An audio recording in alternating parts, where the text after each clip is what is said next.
Hello everyone, welcome back to the channel. आज के video में हम सेविंग बैंक के बारे में एक ऐसा फीचर डिस्कस करने वाले हैं जिसके बारे में आमतौर पर लोगों को जानकारी नहीं होती है और ना ही बैंक लोगों को इसके बारे में बताता है। किसी भी बैंक में जब हम सेविंग अकाउंट ओपन करने जाते हैं तो ना ही फॉर्म पर इसका कोई जिक्र होता है और ना ही बैंक आपको इस फैसिलिटी के बारे में बताता है, क्योंकि इस फैसिलिटी के बारे में बताने से बैंक को इस पर नुकसान होता है। आपको इंटरेस्ट रेट सेविंग के बजाय एफडी का मिलने लगता है। अगर आपने अभी तक हमारे चैनल को सब्सक्राइब नहीं किया है तो सब्सक्राइब ज़रूर कर लीजिएगा। साथ ही वीडियो अच्छा लगता है तो इसे लाइक कर दीजिएगा। चलिए स्टार्ट करते हैं आज का वीडियो। आज के वीडियो में हम डिस्कस करने वाले हैं सेविंग बैंक पर मिलने वाली ऑटो स्वीप फैसिलिटी के बारे में।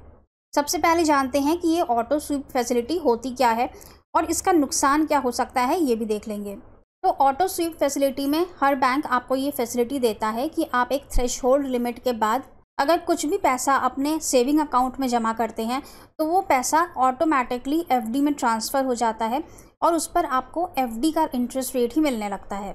आमतौर पर सेविंग अकाउंट के जो इंटरेस्ट रेट होते हैं वो 2% से लेकर 3% तक वैरी होते हैं हर बैंक में, लेकिन एफडी पर हमें जो इंटरेस्ट मिलता है वो 5% से लेकर के 7% तक होता है और अगर आप सीनियर सिटीजन हैं तो ये 8% तक भी चला जाता है। अब जैसे कि हम एक एग्जाम्पल ले लेते हैं कि किसी बैंक में जो थ्रेशहोल्ड लिमिट है वो है 25,000 की। तो जैसे ही आपके सेविंग अकाउंट में पैसा 25,000 के ऊपर जाता है तो वो ऑटोमेटिकली एफडी में कन्वर्ट हो जाता है। लेकिन ये एफडीज़ 5-5 हज़ार के ब्लॉक में ही बनती हैं, तो जब 5,000 एक्सेस हो जाएगा तो वो तुरंत आपका एफडी में ट्रांसफ़र हो जाएगा और आपको एफडी का इंटरेस्ट रेट मिलने लगेगा। मान लेते हैं कि आपके अकाउंट में 25,000 रुपये हैं, आपने थोड़ा और पैसा जमा किया और जो आपका बैलेंस है वो हो गया 45,000 का। तो जो ये एक्सेस 20,000 रुपये हैं ये आपके एफडी में ट्रांसफ़र हो जाएंगे और इस पर आपको एफडी का इंटरेस्ट रेट मिलने लगेगा जो करंटली चल रहा होगा 6% या 7%।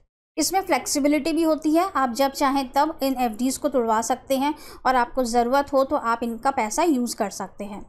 इसे आपको ऑन कैसे करना है, तो इसके लिए आप बैंक में जाकर एक एप्लीकेशन फॉर्म भर के ऑटो स्वीप फैसिलिटी को ऑन करवा सकते हैं। और अगर आप घर बैठे करना चाहते हैं तो नेट बैंकिंग में भी आपको ये फैसिलिटी मिलती है। आप अपने ऑटो स्वीप फैसिलिटी को सेविंग अकाउंट में ऑन कर सकते हैं। हर बैंक की थ्रेशहोल्ड लिमिट अलग अलग होती है। कुछ बैंक्स में 10,000 रुपये सेविंग अकाउंट में रखना ज़रूरी है और कुछ बैंक्स में ये लिमिट 25,000 है। इसी तरह से वैरी करता है, हर बैंक में ये लिमिट अलग अलग है। अब इसके एक ड्रॉबैक के बारे में भी जान लेते हैं। अगर आपने अपने अकाउंट में ये ऑटो स्वीप फैसिलिटी ऑन की हुई है और जैसे ही आपका बैलेंस एक्सीड करता है तो पैसा एफडी में कन्वर्ट हो जाता है, लेकिन यहाँ पर एक कंडीशन है कि आपकी जो ये एफडी बनती है ये मिनिमम 1 साल के पीरियड की बनती है।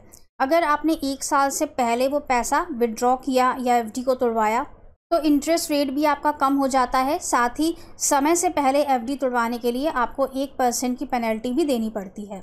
जैसे कि मान लेते हैं कि आपने 10 दिन के अंदर ही अपनी वो एफडी यूज़ कर ली, आपको पैसे की ज़रूरत पड़ गई और जो बैंक का इंटरेस्ट रेट करंटली चल रहा है 10 दिन के लिए वो है 3% का, तो आपको 3% का इंटरेस्ट रेट ही मिलेगा, एफडी वाला इंटरेस्ट रेट नहीं मिलेगा, क्योंकि आपने 10 दिन के अंदर उस पैसे को यूज़ कर लिया, अपनी एफडी तुड़वा ली। और साथ ही समय से पहले एफडी तुड़वाने के लिए आपको 1% की पेनल्टी भी देनी पड़ेगी। 2% का इंटरेस्ट रेट आपको मिला। बस यही एक नुकसान है इस फैसिलिटी का। तो ऑटो स्वीप फैसिलिटी तो काफ़ी अच्छी है, लेकिन यहाँ पर आपको जो थ्रेशहोल्ड लिमिट सेट करनी है वो आपको अपने एक्सपीरियंस के हिसाब से, पर्सन टू पर्सन ये डिपेंड करती है।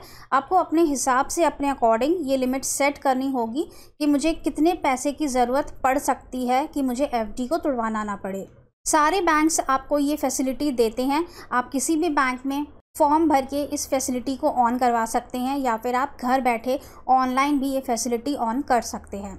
अगर आपके सेविंग अकाउंट में काफ़ी सारा बैलेंस रहता है तो आप इस फैसिलिटी का यूज़ ज़रूर करें। अपने सेविंग अकाउंट से पैसा हटाकर अपनी एफडी में कन्वर्ट करें, जिससे कि आपको इंटरेस्ट रेट सेविंग अकाउंट के बजाय एफडी का मिल सके। आई होप कि वीडियो आपके लिए काफ़ी यूज़फुल रहा होगा। Thank you so much for watching this video. Channel को सब्सक्राइब ज़रूर कर लीजिएगा, वीडियो को लाइक एंड शेयर कर दीजिएगा। मिलेंगे नेक्स्ट वीडियो में। Till then stay safe and healthy. Bye bye.